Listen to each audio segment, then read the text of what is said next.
जैसे ही ठाकुर की गर्म उंगलियों ने अनोखी की चोट को सहलाया, एक तीखी कसक उसकी रीढ़ की हड्डी से होते हुए पूरे वजूद में फैल गई। उसके लबों से एक बेसाख्ता आह निकल गई। आह! मालिक! वह दर्द में सिहर उठी। ठाकुर की आवाज में एक अजीब सी भारीपन और अधिकार था।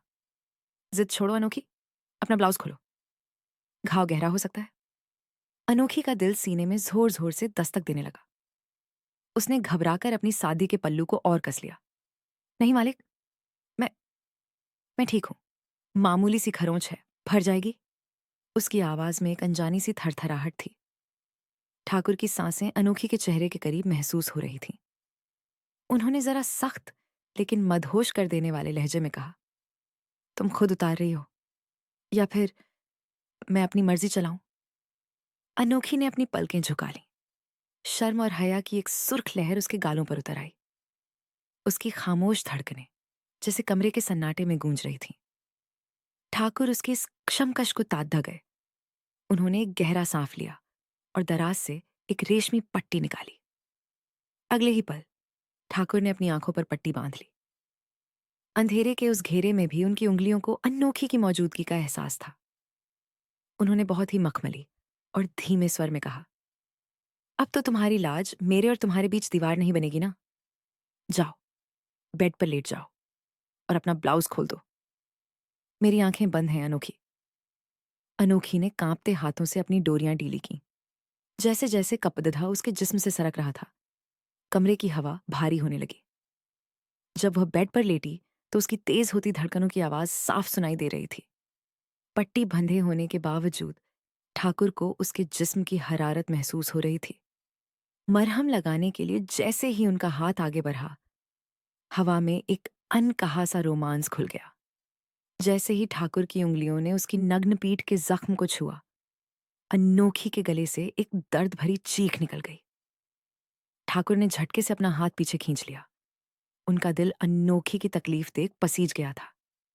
आंखों पर पट्टी बंधी थी, पर एहसास जागृत थे। उन्होंने अपनी आवाज को संयत करते हुए कहा, अपना हाथ पीछे लाओ अनोखी। मेरे हाथ को थामो और जहां दर्द है वहां ले जाकर मरहम लगवाओ। कांपते हाथों से अनोखी ने ठाकुर की भारी और गर्म हथेली को पकड़ा। वह स्पर्श बिजली की तरह दोनों के शरीर में दौड़ गया। अनोखी ने ठाकुर के हाथ को धीरे धीरे अपनी पीठ के उस गहरे घाव पर रखा। जैसे जैसे ठाकुर की उंगलियां मरहम मल रही थीं, अनोखी की सांसें तेज होती जा रही थीं। दर्द और एक अनजाने सुकून के बीच वह खुद को खोती जा रही थी। जब मरहम लग गया, अनोखी उठने ही वाली थी कि ठाकुर ने उसे रोक लिया। रुको, उन्होंने फुसफुसाते हुए कहा। ठाकुर धीरे से उसके करीब झुके। अनोखी के जिस्म की महक उनके नथुनों से टकराई। उन्होंने अपनी आंखों पर पट्टी बांधे हुए ही अपना चेहरा उसकी पीठ के करीब लाया और ठंडी फूंक मारने लगे। उस हल्की हवा ने अनोखी के बदन में सिहरन पैदा कर दी। अब दर्द कम है? ठाकुर ने धीमी आवाज में पूछा। अनोखी शर्म के मारे पत्थर बन गई थी। उसे उठा ही नहीं जा रहा था।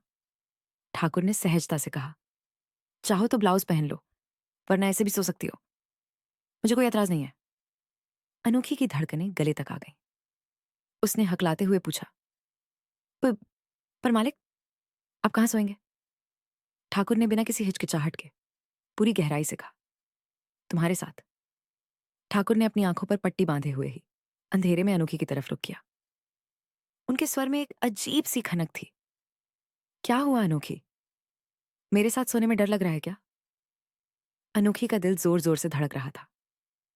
उसने सकपकाते हुए अपनी गीली पलकें झपकाईं और कहा, नहीं मालिक, ऐसी बात नहीं है। पर मुझे इतने मखमली और महंगे बिस्तर पर सोने की आदत नहीं है। मैं मैं सोफे पर सो जाऊंगी। ये कहते हुए जैसे ही अनोखी बिस्तर से उठने लगी, ठाकुर ने उसे रोकने के लिए अपना हाथ आगे बढ़ाया। लेकिन उठने की जल्दी और पीठ के उस गहरे जख्म के खिंचाव ने अनोखी को संभलने का मौका नहीं दिया। उसके मुंह से एक चीख निकली और संतुलन बिगड़ते ही वह सीधे ठाकुर की गोद में जा गिरी। आह! अनोखी के कराहने की आवाज सुनकर ठाकुर के सब्र का बांध टूट गया। उन्होंने घबराकर चिल्लाते हुए पूछा, अनोखी, क्या हुआ? तुम ठीक तो हो? फिक्र और बेचैनी इतनी बढ़ गई थी कि ठाकुर भूल गए कि उन्होंने आंखों पर पट्टी बांध रखी है। उन्होंने झटके से वह पट्टी हटा दी। जैसे ही उनकी नजर सामने पड़ी, कमरे का वक्त ठहर गया। अनोखी उनकी गोद में थी, बिखरी हुई जुल्फें और दर्द से छलकती आंखें। जैसे ही अनोखी को एहसास हुआ कि ठाकुर की आंखों से पट्टी हट चुकी है, वह लज्जा से पानी पानी हो गई।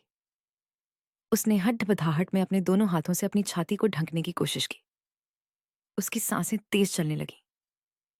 ठाकुर की नजरें जैसे ही अनोखी के खुले बदन और उसकी बेबसी पर पड़ी, उन्होंने तुरंत अपनी पलकें झुका लीं। उनके चेहरे पर नफरत या वासना नहीं, बल्कि एक गहरा सम्मान और शर्मिंदगी थी। कमरे में सिर्फ उन दोनों की तेज चलती सांसों की आवाज गूंज रही थी। उस पल में शब्दों से ज्यादा उनकी धड़कनें बातें कर रही थीं।